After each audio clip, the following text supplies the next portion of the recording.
How to fix update error 0x800f0805 on Windows 10 or 11.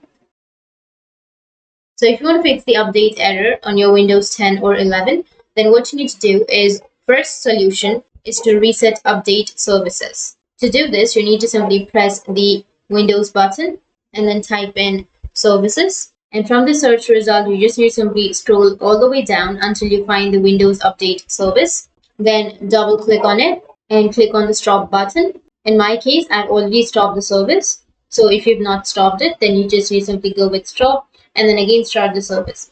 Once you've restarted the service, make sure that you also choose the startup type as automatic. Go with automatic and then go with OK and apply.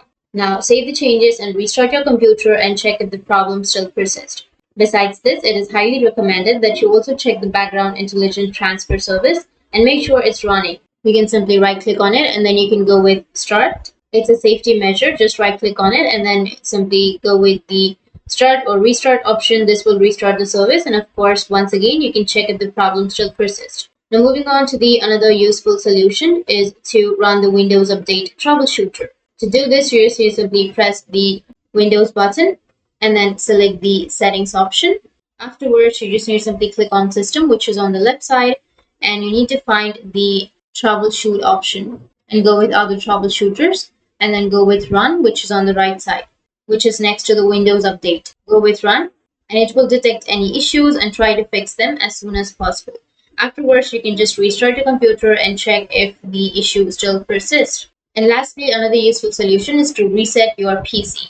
Now to do this, you need to press the Windows button and then select the settings icon. And afterwards, click on the system, which is on the left side. And on the right side, you need to scroll down until you find the recovery section. Under recovery, you need to simply click on the recovery options.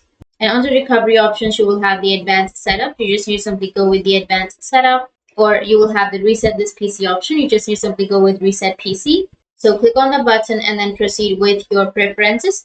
And afterwards, confirm the reset procedure. You will see that this will take a while. So don't lose patience. Just reach X and wait until everything is done. Afterwards, you'll have a clean slate with Windows and you can check if your problem still persists. So that's it. And if you have any questions, feel free to comment below. Thanks for watching.